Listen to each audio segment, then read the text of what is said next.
पद्मिनी भर्त्रे आयुरारोग्यदायिने हर्षवल्ली निवासाय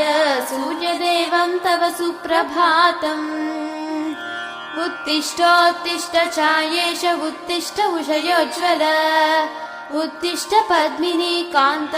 लोकानां मङ्गलं कुरु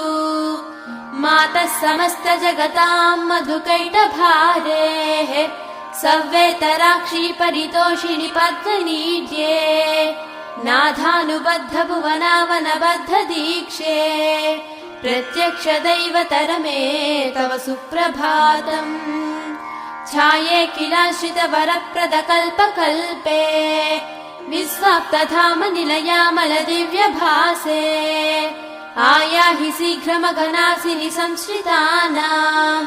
श्रीसूर्यदैवतरमे तव सुप्रभातम्।